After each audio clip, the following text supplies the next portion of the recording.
함께 보실 하나님 말씀은 구약성경 사무엘상 8장입니다. 오늘 1월 8일 사무엘상 8장을 읽는 날입니다. 1절부터 좀 길지만 마지막 22절까지 말씀 함께 살펴보겠습니다. 구약성경 사무엘상 8장 1절부터 22절까지 말씀, 구약성경 419쪽 전후를 보시면 되겠습니다. 네, 1절부터 함께 봉독합니다. 사무엘이 늙음에 그의 아들들을 이스라엘 사사로 삼으니 장자의 이름은 요엘이요 차자의 이름은 아비야라. 그들이 브엘사바에서 사사가 되니라. 그의 아들들이 자기의 아버지의 행위를 따르지 아니하고 이익을 따라 뇌물을 받고 판결을 굽게 하니라. 이스라엘 모든 장로가 모여 라마에 있는 사무엘에게서 나아가서 그에게 이르되 보소서, 당신은 늙고 당신의 아들들은 당신의 행위를 따르지 아니하니 모든 나라와 같이 우리에게 왕을 세워 우리를 다스리게 하소서 한지라. 우리에게 왕을 주어 우리를 다스리게 하라 했을 때 사무엘이 그것을 기뻐하지 아니하여 여호와께 기도하매 여호와께서 사무엘에게 이르시되 백성이 내게 한 말을 다 들으라. 이는 그들이 너를 버림이 아니오 나를 버려 자기들의 왕이 되지 못하게 함이니라. 내가 그들을 애굽에서 인도하여 낸 날부터 오늘까지 그들이 모든 행사로 나를 버리고 다른 신들을 섬김같이 내게도 그리하는도다. 그러므로 그들의 말을 듣되 너는 그들에게 엄히 경고하고 그들을 다스릴 왕의 제도를 가르치라. 사무엘이 왕을 요구하는 백성에게 여호와의 모든 말씀을 말하여 이르되 너희를 다스릴 왕의 제도는 이러하니라. 그가 너희 아들들을 데려다가 그의 병고와 말을 어거하게 하리니 그들이 그 병고 앞에서 달릴 것이며 그가 또 너희의 아들들을 1000부장과 50부장을 삼을 것이며 자기 밭을 갈게 하고 자기 추수를 하게 할 것이며 자기 무기와 병거의 장비도 만들게 할 것이며 그가 또 너희의 딸들을 데려다가 향료 만드는 자와 요리하는 자와 떡 굽는 자로 삼을 것이며 그가 또 너희의 밭과 포도원과 감람원에서 제일 좋은 것을 가져다가 자기의 신하들에게 줄 것이며 그가 또 너희의 곡식과 포도원의 소산의 11조를 거두어 자기의 관리와 신하에게 줄 것이며 그가 또 너희의 노비와 가장 아름다운 소년과 나귀들을 끌어다가 자기 일을 시킬 것이며 너희의 양떼의 10분의 1을 거두어 가리니 너희가 그의 종이 될 것이라. 그날에 너희는 너희가 택한 왕으로 말미암아 부르짖되 그날에 여호와께서 너희에게 응답하지 아니하시리라 하니 백성이 사무엘의 말 듣기를 거절하여 이르되 아니로소이다. 우리도 우리 왕이 있어야 하리니 우리도 다른 나라들과 같이 되어 우리의 왕이 우리를 다스리며 우리 앞에 나아가서 우리의 싸움을 싸워야 할 것입니다 하는지라. 사무엘이 백성의 말을 다 듣고 여호와께 아뢰매 여호와께서 사무엘에게 이르시되 그들의 말을 들어 왕을 세우라 하시니 사무엘이 이스라엘 사람들에게 이르되 너희는 각기 성읍으로 돌아가라 하니라. 아멘. 예, 감사합니다. 오늘 말씀 읽기 본문은 사무엘상 8장입니다. 우리가 어제 살펴봤던 사무엘상 7장에서는 사무엘이 이스라엘 백성들을 잘 다스려서 온전히 평안했던 그 나라의 모습을 살펴볼 수 있었는데 이제 사무엘이 나이가 들어서 어떤 영향력을 끼치지 못했을 때 이스라엘 백성들이 사무엘 대신 왕을 요구하는 그 모습을 살펴볼 수 있습니다. 그러면 오늘 말씀을 통해서 어떤 것을 교훈받을 수 있는지 좀 생각해 보도록 하겠습니다. 우선 1절에서 보면 사무엘이 이제 나이가 들어서 더 이상 통치할 수가 없어서 그의 지휘권을 그 아들들에게 양도하는 장면이 나오게 됩니다. 1절을 보면 사무엘이 늙음에 그의 아들들을 이스라엘 사사로 삼으니 이랬습니다. 그래서 나이가 들어서 더 이상 어떤 영향력을 끼치지 못하는 상태가 이르자 이제 그 아들들에게 그 사사로 삼아서 그 지휘권을 양도하는 것입니다. 그래서 2절을 보면 장자의 이름은 요엘이요 차자의 이름은 아비야라. 그들이 브엘세바에서 사사가 되니라 하면서 두 아들 요엘과 아비야가 사사가 되어서 사무엘 대신 이스라엘 백성들을 다스리는 그 역할들을 하는 것을 볼 수 있습니다.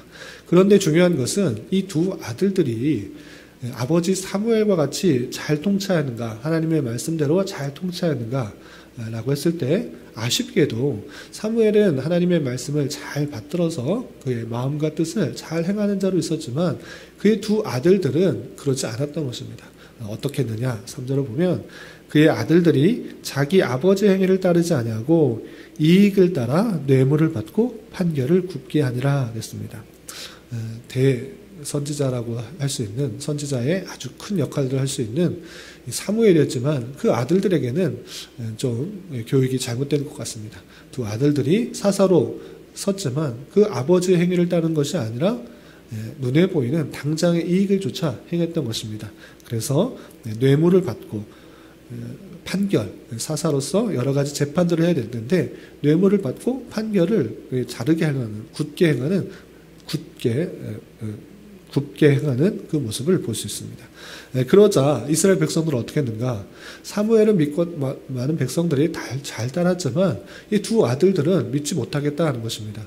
그래서 사무엘에게 가서 이런 요청을 하게 됩니다. 4절, 5절 보면 이스라엘 모든 장로가 모여 라마에 있는 사무엘에게 나아가서 그에게 이르되 보소서 당신은 늙고 당신의 아들들은 당신의 행위를 따르지 아니하니 모든 나라와 같이 우리에게 왕을 세워 우리를 다스리게 하소서 한지라 했습니다. 이제 모든 장로들이 라마에 있는 그 사무엘의 고향 집에 있는 그 라마에 가서 묻는 것입니다. 당신은 늙었고 당신의 두 아들들은 아니 당신처럼 그렇게 올바르게 판단하는 것이 아니니 우리가 두 아들들을 믿고 삶을 살아갈 수 없다.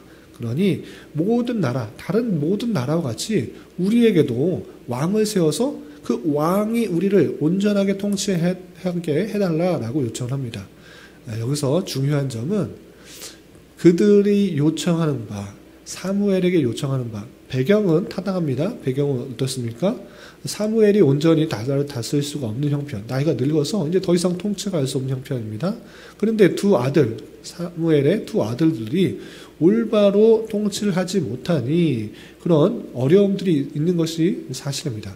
그러할 때 배경은 충분히 이해가 되지만 그들이 요청하는 것은 정말 합당한 것인가? 그런 것이 아니라 그들이 요청하는 핵심이 무엇입니까? 모든 나라와 같이 우리에게 왕을 세워달라라고 하고 있습니다. 이스라엘 백성들은 하나님의 백성이고 하나님의 뜻을 쫓아 살아가는 그런 백성이었을 텐데 하나님께서 원하시는 것을 따르는 것이라기보다는 모든 나라와 같이 세상 사람들과 같이 우리에게도 왕을 세워달라 이렇게 요청을 하는 것입니다. 그러자 그 사무엘이 이 이야기를 듣고 걱정하게 되었던 것입니다. 그래서 기뻐하지 않고 그렇게 모든 장로들이 와서 그런 요청을 하자 기뻐하지 않고 하나님 앞에 이것을 묻게 되는 것입니다. 그 내용이 6절에 이렇게 표현됐습니다.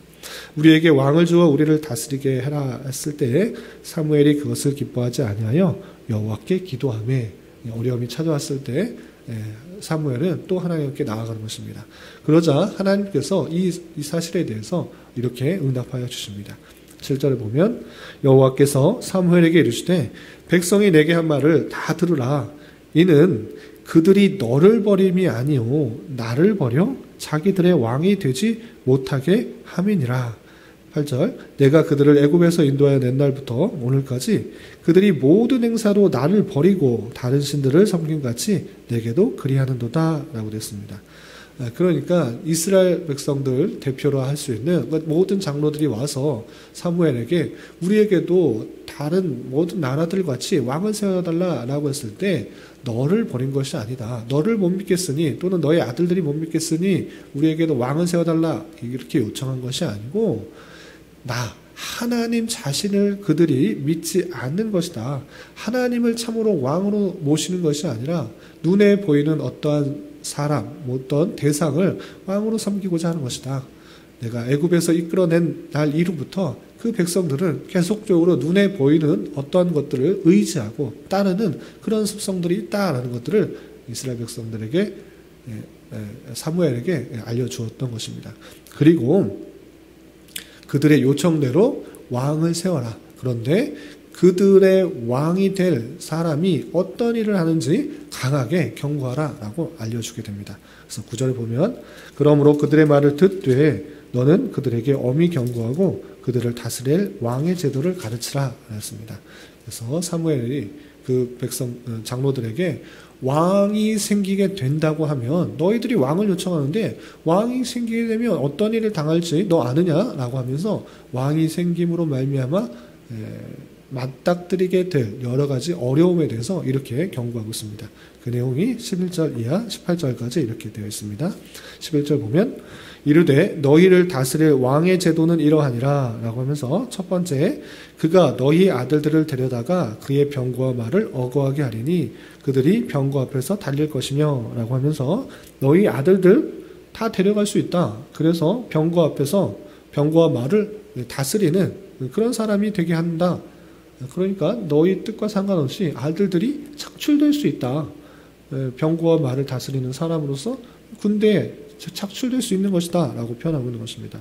또한 12절에서 보면 그가 또 너희 아들들을 1000부장과 50부장을 삼을 것이며 자기 밭을 갈게 하고 자기 추수를 하게 할 것이며 자기 무기와 병거의 장비도 만들게 할 것이며 라고 하면서 너희 아들들 착출될 뿐만 아니라 1000부장 50부장 삼아가지고 그 가게 자신의 그 집안일을 하게 하는 것이 아니라 1000부장 50부장의 어떤 역할들을 하는 나라의 어떤 일들을 하게 하는 그런 일들을 하게 된다. 그리고 왕의 밭을 갈게 하고 또 왕의 그 곡식들을 축소하게 하고 또 왕의 무기와 병거와 장비를 만들게 하는 사람이 되게 된다라는 것입니다.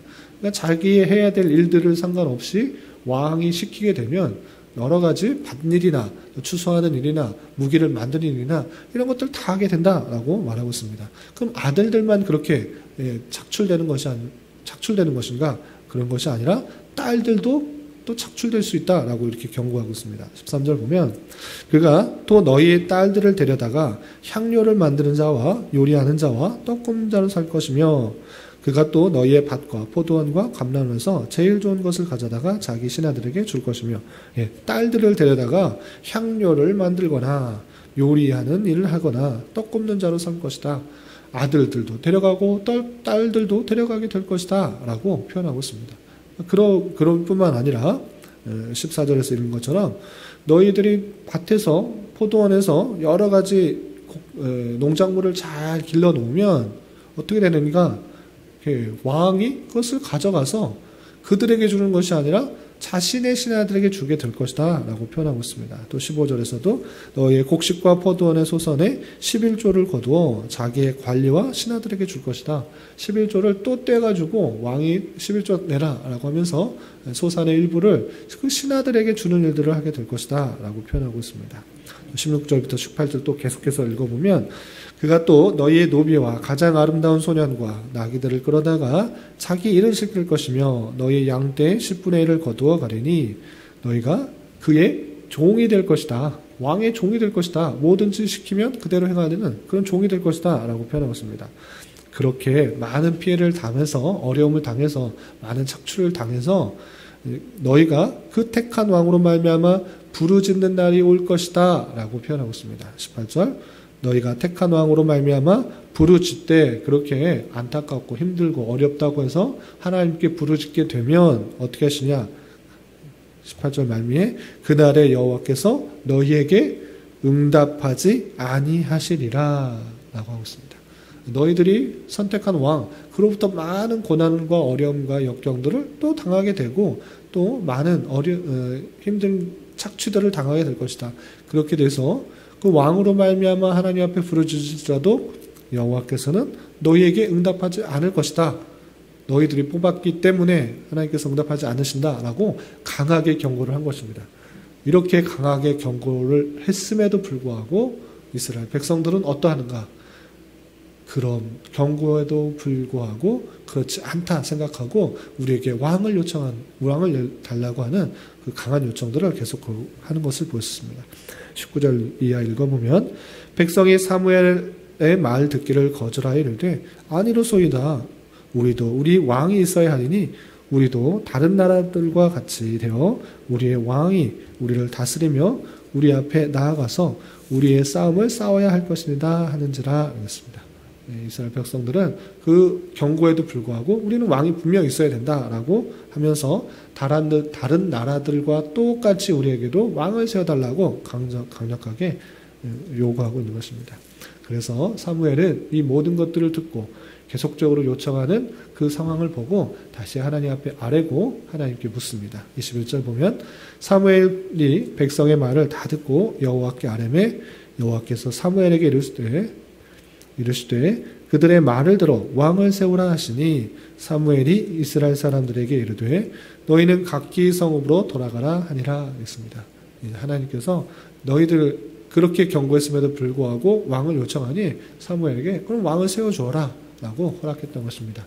그래서 사무엘이 알겠다라고 하고 몰려왔던 라마의 지역으로 왔던 백성들을 다시 돌려보내는 일이 8장까지 있게 됩니다.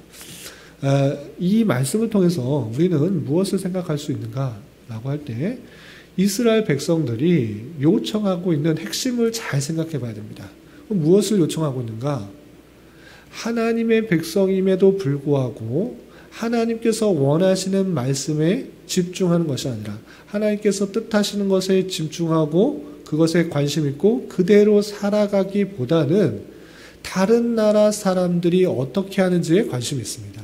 다른 나라 사람들은 다 왕이 있어서 아주 뛰어난 왕, 지혜가 많고 또 힘이 세고 능력이 많은 그 사람을 세워서 그 사람이 통치하게 되면 나라가 힘 있고 또 능력 있고 또 전쟁에서 많은 승리를 거둘 수 있다라는 생각, 그런 것이 모든 이 세상의 나라들의 특징이요 통치 방식이기 때문에 이스라엘 백성들도 그렇게 해야 된다라고 요청한 것입니다.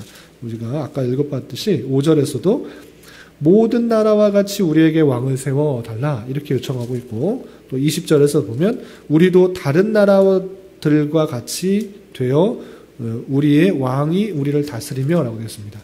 다른 나라들과 같이 또 모든 나라와 같이 라고 하면서 이 세상에 있는 사람들의 모습들과 같이 우리도 행하게 해달라라고 하는 것입니다.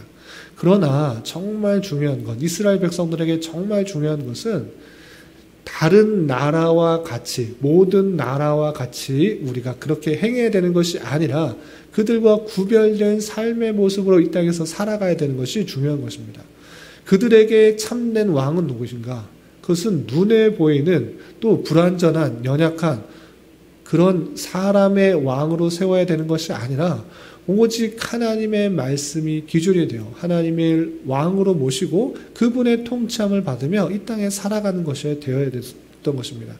그러나 이스라엘 백성들은 눈에 보이지 않고 확실히 드러나지 않는다 생각하여서 당장에 눈에 보이는 여러 가지 것들, 남들이 하기 때문에, 세상 사람들이 똑같이 그렇게 하기 때문에 그런 방식을 따라가는 모습을 보이고 있는 것입니다.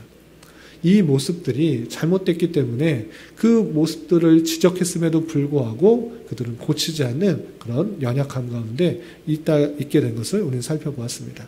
그렇기 때문에 우리는 어떻게 되는가? 눈에 보이는 어떤 사람을 의지하는 것이 아니라, 눈에 보이는 어떤 통치자를 의지하는 것이 아니라 보이지 아니하시는 하나님만을 의지하며 살아가는 그런 하나님의 백성, 하늘 백성이 되어야 된다는 사실을 잊지 말아야 될 것입니다. 우리가 2달 뒤면 또 대선을 하게 됩니다. 어떤 통치자가 세워져야 이 나라가 평안할까, 이 나라가 잘 돌아갈까, 그런 것들을 기대하긴 하지만 그도 또한 연약한 인간이고 또한 완전하지 않는 인간이라는 것들을 고백하며 그 수단을 하나님께서 선하게 사용하시기를 기대하는 마음으로 있어야 되는 것입니다. 우리의 통치자는 하늘에 계시는 하나님, 그 한 분밖에 없다는 사실들을 잘 기억해야 될 것입니다. 눈에 보이는 어떤 사람이나 어떤 환경을 의지하는 것이 아니라 이 세상 모든 만물을 창조하시고 운행하시고 다스리고 섭리하고 계시는 그 하나님만을 참으로 왕으로 모시며 살아가는 그런 백성이 되어야 될 것입니다. 하나님을 내 종으로 부리는 것이 아니라 내가 원하는 것을 이루어내라고 하는 그런 종으로 부리는 것이 아니라 하나님께서 그 놀라운 위대하신 선하신 지혜로우신 그 하나님께서 뜻하신 것이 무엇인지를 잘 깨닫고 그가 원하시는 통치에 따라서 우리의 삶을 맡겨드리며 세상 사람들이 하는 대로 따라가는 것이 아니라 세상 사람들이 원하는 대로 따라가는 것이 아니라 하나님께서 원하시는 방식으로 세상 사람이 보기에 참으로 무식하다, 어리석다, 지혜롭지 못하다 할지라도 그 방식대로 살아가는 그 모습이 우리에게 필요한 줄 알아 그러한 삶을 살아가기에 힘써야 될 것입니다. 오늘 하루 살아가실 때 또 남은 한평생 살아가실 때 세상 사람들의 방식, 세상 사람들의 가치관, 남들이 하기 때문에 하는 것이 아니라 하나님의 백성으로서 하나님의 말씀이 기준이 되어 하나님을 왕으로 모시며 그분의 통치만을 받으며 살아갈 수 있는 저와 여러분 되시기를 주님의 이름으로 부탁을 드립니다. 기도하겠습니다. 하나님 아버지 감사합니다. 오늘 말씀을 통하여 사무엘이 늙게 되자 이스라엘 백성들이 하나님을 왕으로 모시기보다는 다른 나라들과 같이 눈에 보이는 왕을 세워달라고 하는 모습을 살펴보았습니다. 이런 말씀을 대하는 자로서 우리 또한 보이지 아니하시는 하나님의 통치보다 눈에 보이는 세상적 통치를 더 기대하고 바라고 있지는 않은지 되돌아보게 하여 주시고 오직 하나님만을 나의 왕이요 나의 주권자로 모시며 살아갈 수 있도록 인도하여 주시옵소서. 주님, 나라와 민족을 위하여 기도합니다. 코로나로 인하여 정치적 경제적 문제로 인하여 여러 가지 갈등과 어려움 가운데 있는 이 나라를 주님 불쌍히 여겨주시고 긍휼을 베풀어 주셔서 주님 보시기에 참으로 아름다운 나라가 될 수 있도록 인도하여 주시고 이 어려움들 가운데에서 특별히 믿는 백성들이 더욱더 주님 앞에 회개하며 주님의 뜻을 이루어드리기에 힘쓸 수 있는 기회 될 수 있도록 인도하여 주시옵소서. 주님, 교회 내 육체 연약함으로 직장과 사업장의 문제로 가정의 여러 가지 문제로 주님께 간절히 부르짖으며 나아가는 여러 지체들이 있습니다. 주님께서 이 모든 것을 아시오니 긍휼히 여겨주시고 눈물 닦아주시며 위로하여 주시사 우리의 기대와 소망보다 훨씬 더 풍성한 것으로 채워주시고 인도해 주시는 하나님을 깊이 경험할 수 있는 기회 되게 인도하여 주시옵소서. 오늘은 주일을 준비하는 한 날입니다. 모든 성도들 주일의 은혜를 사모하며 기도로 준비하게 하여 주시고 내일부터 시작되는 소그룹 모임에도 함께하여 주셔서 나눔과 소통이 풍성해지는 은혜가 있을 수 있도록 인도하여 주시옵소서. 이 시간 각자 간절히 기도하는 기도 제목 주님께서 들으시고 가장 선한 것들로 응답하여 주시옵소서. 예수님의 이름으로 기도 올리옵나이다. 아멘.